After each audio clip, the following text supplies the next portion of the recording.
Welcome in, everyone. Today, we're diving into the world of cybersecurity, but we're not talking about your grandma's antivirus software. This is next level stuff. That's right. We're uncovering the world of red team exercises. Okay, red team exercises.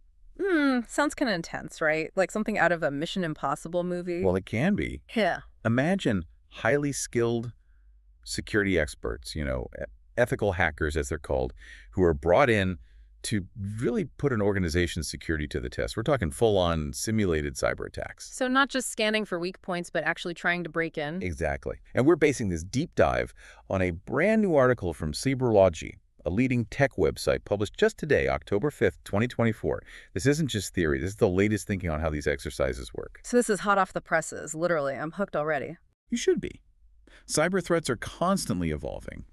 And the bad guys, they're not messing around. They're using increasingly sophisticated tactics. It's like that saying, the only constant is change. Except in this case, the change is that the threats are getting scarier by the minute.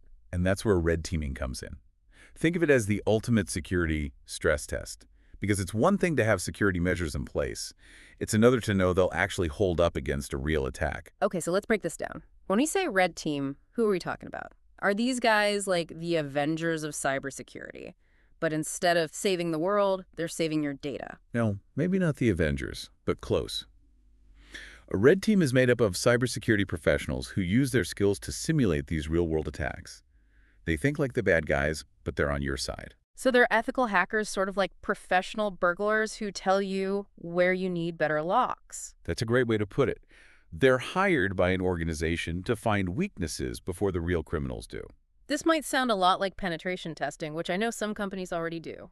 It is similar, but red teaming takes it several steps further. Penetration testing is like checking the locks on your doors, making sure the basic defenses are working. Red teaming tries to find all the ways into your house, that open window you forgot about, the loose board on the back porch. So it's much more comprehensive, looking for vulnerabilities that go beyond just your basic security software. Absolutely. Red teaming isn't just about technical prowess. It's about understanding the human element, the physical security, the psychology of how people interact with technology. So are we talking about things like those phishing scams you always hear about, where someone tries to trick you into giving up your password? Exactly. A red team might try to trick employees into giving up sensitive information, or even attempt to physically infiltrate a building. Think social engineering, exploiting vulnerabilities in your systems, the works. This is giving me chills. It's like something out of a movie. And here's the kicker.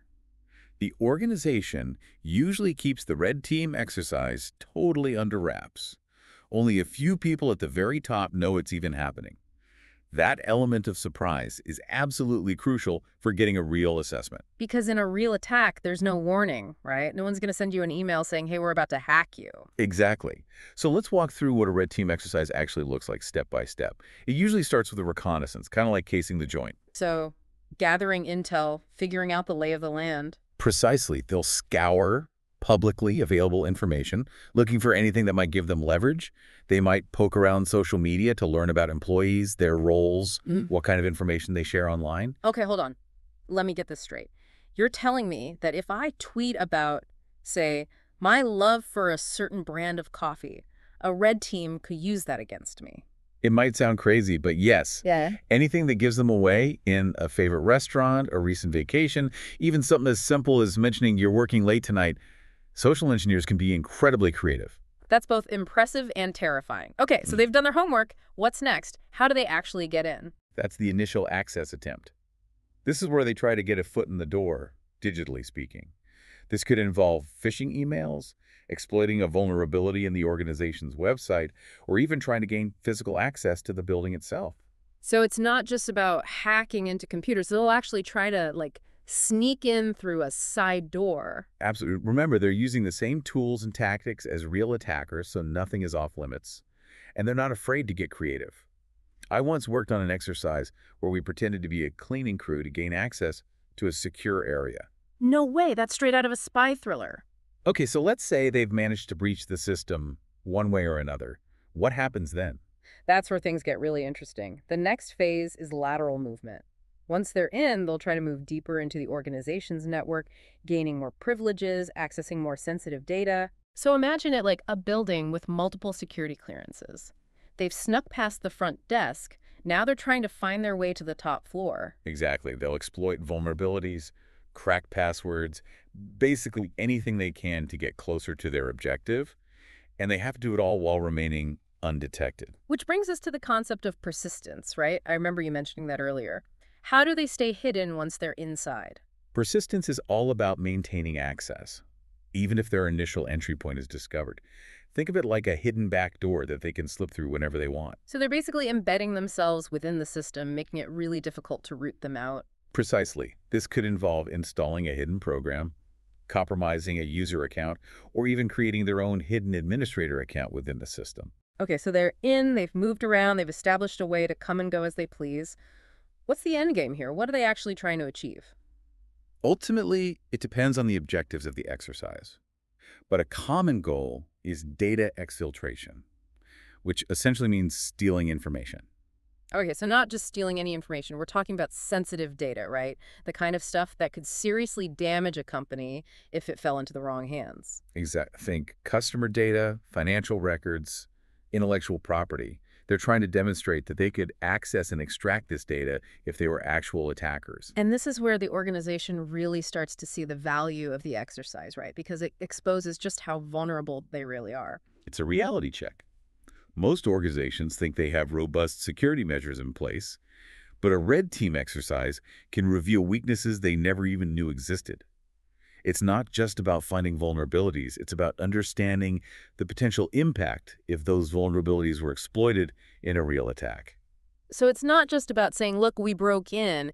It's about providing actionable insights that the organization can use to improve their security posture. Absolutely. The red team will deliver a detailed report outlining everything they did, how they did it, and most importantly, what the organization can do to prevent it from happening again in a real attack.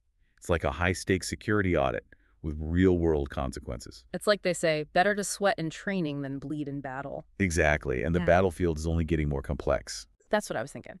We've talked about the what of red teaming, but I'm really curious about what's next, you know? What are some of the emerging trends in this field? Well, as technology evolves, so do the methods of attack and defense. One of the biggest game changers right now is artificial intelligence. AI, like, are we talking about computers hacking other computers now? In a way, yeah. Imagine a phishing campaign so sophisticated, so tailored to the individual that it's nearly impossible to detect. That's the kind of power AI brings to the table. Okay, now that's just unsettling. So how do we even stand a chance if the bad guys are using AI to, like, up their game? The good news is that AI can also be a powerful tool for defense. Think of it like this. AI can analyze massive amounts of data to identify patterns and anomalies that humans might miss, helping organizations stay one step ahead of these advanced threats. So it's kind of like an AI arms race. We've got our AI, they've got theirs. It's all very sci-fi. It does have a certain futuristic feel to it. And speaking of the future, another major trend we're seeing is the rise of cloud computing. As more and more organizations move their operations to the cloud, red teaming has to adapt. Right. It's not like they can just show up at a physical server room anymore. Exactly. Cloud security is a whole different beast. We're talking about infiltrating vast, interconnected networks, which requires a whole new set of skills and strategies. It's like the Wild West of cybersecurity out there. So with all these evolving threats and the rise of AI and cloud computing, what does this all mean for the average person? What's the key takeaway?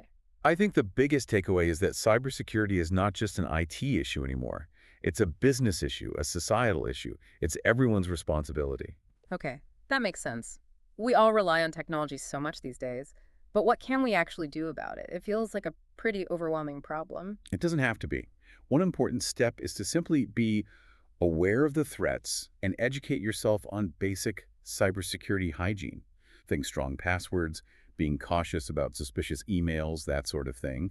And if you're in a position to do so, advocate for stronger cybersecurity practices within your own organization. So being proactive, not reactive. Don't wait for something bad to happen before taking steps to protect yourself and your data. Exactly. Because the truth is, in today's world, it's not a matter of if you'll be targeted, but when. That's a sobering thought. Well, I think we've definitely given our listeners a lot to think about today. Red teaming might seem like something out of a spy novel, but it's clear that it plays a crucial role in keeping our digital world safe. Absolutely. And Yeah. as we've discussed, the landscape is always changing, so staying informed and adapting is essential. Well said. Thanks for diving into this with me today. And to our listeners, we hope you found this deep dive insightful. Until next time, stay curious.